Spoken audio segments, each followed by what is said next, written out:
your book, Lords of the Land, just a few words in French. Could you tell us how important is the complicity of the Israeli authorities in the settlement process, and I mean governments, officials, and army? The settlement project is, from the political point of view, if you look at of the political success, they can be professors of politics, the settlers. They can teach all our leaders how a minority of not more than 30,000 ideological settlers can dictate to a country of 8 million people the future of their lives, actually, the priorities, the budget, all the super advantages that they are getting from the taxpayers. But on the other hand, they were not able to manipulate the majority of the Israelis and to convince them with all those temptations, financial temptations, to move there. If you look at the numbers, and forget the settlers who moved to Ma'ale Adomim or to Ariel for economic reasons, because they couldn't afford to buy a house in Israel proper. And we are not talking about Jerusalem now, only about those in the West Bank. And the Orthodox, 1/3 of the settlers, almost 1/3. The largest settlement is a town, Modi'in Illit, which is an Orthodox community, 40,000 people. If you take out Ma'ale Adomim, of also about 35,000 people, which can be part of the blocks that will be swapped with the Palestinian as part of the modification of the borders, this is nothing. This is not even 3% of the Israeli population in 45 years. They were talking, Sharon was talking about in 77, about 1 million in 10 years. So still it is reversible. They will not dictate the future of Israel.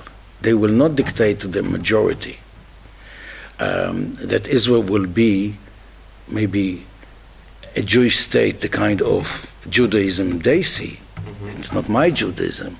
For me, to be a Jew is, first of all, to have moral values and to be Or LaGoyim, and not Choshech LaYehudim. And I think that here, fortunately, they have not been able to manipulate. But there is still a very narrow window of opportunity, because in a few years, they will be controlling the Knesset. Now they have 12 members of Knesset who are settlers. They control a significant party, Abait HaYehudi, with Bennett, which is part of the coalition. They are like brothers with Yair Lapid, so they are becoming legitimate. And with major parts of the Likud, their big success is that they actually took over the Likud party. So they have penetrated to the junctions of the center of powers, political powers in Israel, but they have not penetrated into, they have not settled in the hearts of the Israelis. Can you tell me about the role of the Labour Party in the settlement project, especially from the beginning, 67 till 97, and even after? I think that it is very, maybe it's unfair in a way to judge them today. I asked Shimon Peres when I interviewed him for the book, why did you do this? You didn't realize that it's going to take us to a deadlock with the Palestinian to create facts on the ground that will make it maybe even one day impossible to draw the line, to go back to more or less the 67 lines, which is inevitable if you want to reach an agreement. He said, well, if I knew at that time that it's going to look like it looks today, I wouldn't have done it. We didn't expect it to become like a monster. Like Rabin said, this is cancer. Cancer, is throwing its fingers everywhere. So at that time, when there were very few, it started with Gush Etzion, which was, a Jewish community. That there was a massacre there, and people were taken to prison with Hanan Porat, and Levi Eshkol was too weak to say no, and they didn't realize that this is a snowball, that it's going to get out of control. The other thing was, and I think this was the turning point, was of Gush Emunim in 74. Sebastia and the establishment of Gush Emunim that started after the Yom Kippur War. I think that the Labour Party was in a shock, and the settlers knew how to manipulate them. They know how to use crisis. And at that time, the Israeli society and the Labour Party felt that they are losing their way, that Zionism has to look for some new vision, new challenges. We Israelis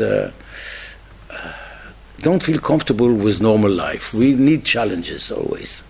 And we didn't come to terms that, okay, Herzl had a vision, and Israel is practically meeting the vision. And that's it. Now you have to develop a country and stop it. You don't have to, normal country, not to wake up like Aleph Bet Yoshua said. You don't have to wake up every morning and say, well, where is the challenge? And the settlers offered the new challenge of a post-pioneers era.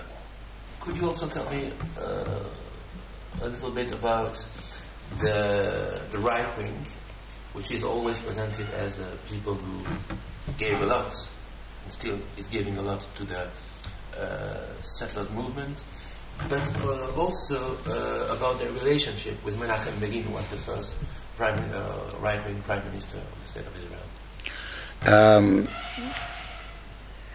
They lost the ultra-right.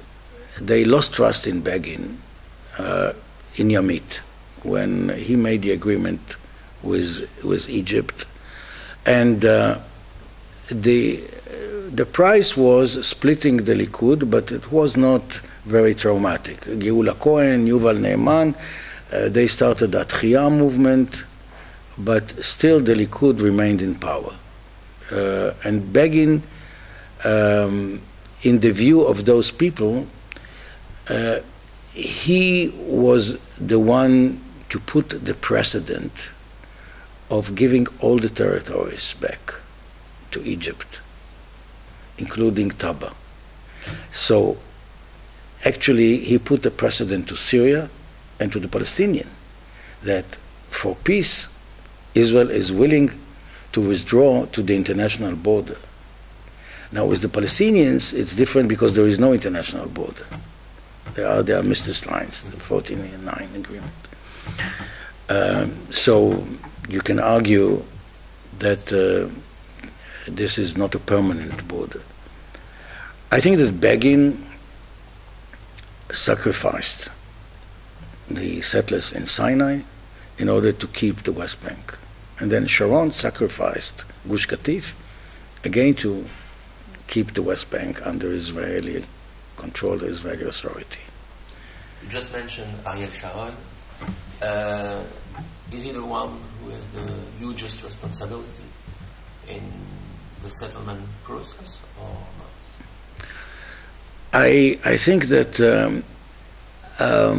Yes, it was Sharon in '77 who realized that you need more than ideology to attract Israelis to move to the settlements. And he was the one who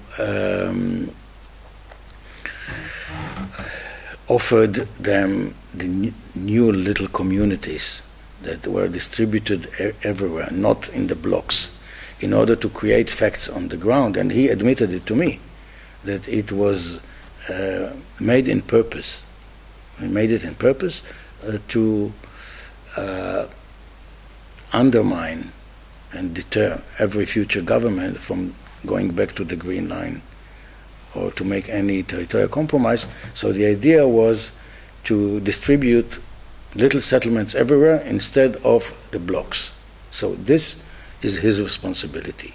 But having said that, 20 years ago, when we signed the Oslo Agreement, there were 110,000 settlers only. Most of them still in the blocks, in the major blocks. We could still, it would, well, I believe that we can still do it today, but it is much harder. I think that the responsibility for losing the trust of both the Israeli people and the Palestinian in Oslo, the responsibility lies on Netanyahu, who, after the death of Rabin, because Shimon Peres was there only for a few months, after the assassination of Rabin, he sent a message to the Palestinian that Oslo is dead, is not relevant, by putting more settlements, because there is a difference between the settlements before Oslo and after Oslo, like Har Homa, that was started by Netanyahu in '95, was a turning point. I know it from Arafat, I know it from the Americans, because at that time the Palestinians believed, okay, we recognized Israel in the 67 lines. This is the end of the settlement project, because Israel will start preparing itself to withdraw. Instead, Israel kept going, instead of withdrawing, penetrating and creating more facts. How do you explain that during those years, left-wing people, labor people, and even Meretz people were involved in government, and there were more and more settlements? People like Yossi Beilin, who was justice minister, Ehud Barak, who was negotiating Camp David in 2000. Why did they accept to let the settlements to be built? I will tell you what was the answer of Barak to this question that I put to him. The exact question. How can you negotiate and at the same time build more settlements? So he smiled and he said, when Arafat asked me this question, I said to him, listen, some settlements will become part of Israel, will be annexed as part of the agreement, the blocks. So you don't have to worry about them. The others will be handed over to you. So you don't have to worry about them as well. It's not a big deal. Let's focus on the final status agreement and forget the settlements. What they didn't realize, the Israelis, is the psychological effect. That settlements means for the Palestinian people taking their land, creating facts on the ground, and they lost trust in Oslo, because you open the newspaper in the morning and you read about negotiations. But then you open the window and you see a new settlement. So to whom would you believe? To the settlers or to the negotiators? And this was the mistake.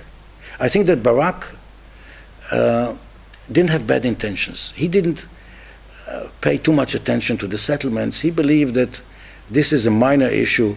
We have to reach a final status agreement, that he wanted to dictate, of course, the terms of the agreement. This was another mistake, that Arafat will take whatever he will offer him and will kiss his hands. So, how long are we going in Israel still be occupied by the occupation? As long as Europe and the United States will let us do it. Because politicians, as you know, will do the right thing only if the alternative is worse. As Abba even said, after they exhaust all other alternatives. So right now, making this change, ending the occupation for Netanyahu, is more difficult politically.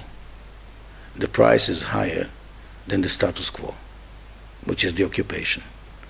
And I think that the turning point, maybe the first step, was the European decision of labeling the settlement products and making the new regulations. This sent a clear message to Netanyahu that the status quo, yes, status quo is an option, but it's a bad option.